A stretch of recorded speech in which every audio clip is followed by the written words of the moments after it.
முதல் 2 பகுதிகளில் ஒரு இளம்பெண் எப்படி மாயமா போனா, அதிகாரத்துக்கு பயந்து காவல்துறை எப்படி அலட்சியமா நடந்தது, இதை பத்தி எல்லாம் பார்த்தோம்.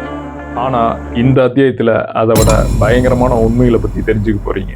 இன்னும் கொஞ்ச நேரத்துல ஒரு கேள்விக்கான விடை உங்களுக்கு கிடைக்க போகுது. சரியா 56 நாட்களுக்கு பிறகு பத்மலாதாவின் உடல் கிடைத்தபோது அவளது உடல் மட்டும் கிடைக்கவில்லை. அது இந்த கொலையை பற்றி நாம் அறிந்திராத ரகசியத்தையும் ஒரு பெரிய அமைப்போட தைரியத்தை பத்தியும் பேச ஆரம்பிச்சது.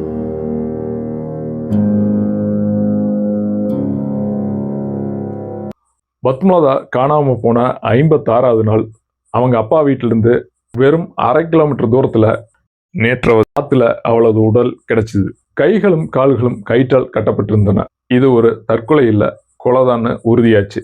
பற்கள் நசுக்கப்பட்டிருந்தது, தலைமுடிகள் வெட்டப்பட்டிருந்தது. அந்த உடல் பத்மலாதாவின் கிழிந்த ஆடைகள் மற்றும் அவளது கை கடிகாரம் மூலமா அடையாளம் காணப்பட்டுச்சு. அவளது உடல் கிடைச்சதுக்கு அப்புறம் அவளுடைய குடும்பத்துக்கு அச்சுறுத்தல்கள் தொடர்ந்து இருந்துகிட்டே இருந்தது. அவங்க அப்பா தேவானந்த் நீதி கிடைக்கிற வரைக்கும் தன்னுடைய தாடியை வெட்ட போறதில்லைன்னு ஒரு சபதம் எடுத்திருந்தார். ஆனா அவருடைய தாடியை வச்சு அவர் அடையாளம் காணப்பட்டு நெரிச்சு கொல்ல முயற்சி செஞ்சாங்க. சைக்கிள்ல போறப்ப அவரை மோதி தள்ள கூட முயற்சி செஞ்சாங்க. பயத்துல அவங்க குடும்பத்துல இருந்து எல்லாருமே விலகி போனாங்க. ஆனா கம்யூனிஸ்ட் கட்சி தோழர்கள் மட்டும் ரகசியமா காட்டு வழியா அவங்க வீட்டுக்கு போய் அவங்களுக்கு ஆதரவு கொடுத்தாங்க. நீதி மறுக்கப்பட்டது. இந்த வார்த்தை வெறும் ஒரு கோஷமா இருக்கலாம்.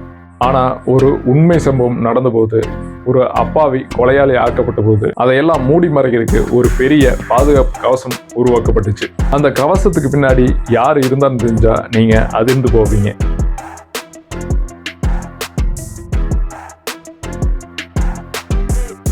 இந்த வழக்குல அரசியல்வாதிகளும் மதமும் ஒரு பெரிய பாதுகாப்பு கவசமா செயல்பட்டாங்க.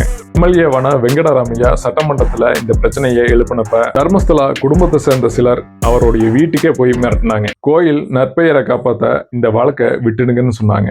ஆனாலும் வெங்கடராமையா பணியல. அப்புறம் சிஓடி விசாரணைக்கு வந்தப்ப அவங்க கொலையாளியே தேடல, மாறா தேவானந்த அச்சுறுத்தினாங்க. எந்த ஆதாரமும் கிடைக்கலன்னு சொல்லி இந்த வழக்கை மூடி வச்சிட்டாங்க. இந்த அநியாயம் இங்க முடியல.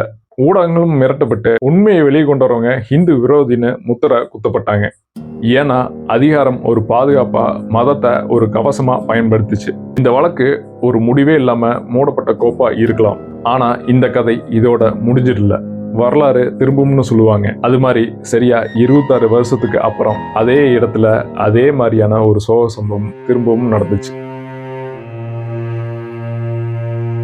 பத்மலாதாவோட அப்பா தேவானந்த் தன் வாழ்நாள்ல கடைசி நாள் வரைக்கும் நீதிக்காக போராடினார். அவருடைய போராட்டம் நமக்கு ஒரு முக்கியமான பாடத்தை கத்துக் கொடுக்குது. அதிகாரத்துக்கு பின்னாடி மறைஞ்சிருக்கிற அநீதியை நம்ம கேள்வி கேட்டே ஆகணும். பத்மலாதாவோட வழக்கு ஒரு மூடப்பட்ட கோப்பா இருக்கலாம். ஆனா அவளோட பேரு இன்னும் நீதி கேட்டு போராடுற ஒவ்வொருத்தர் குரலிலும் ஒழிச்சிட்டே இருக்கு.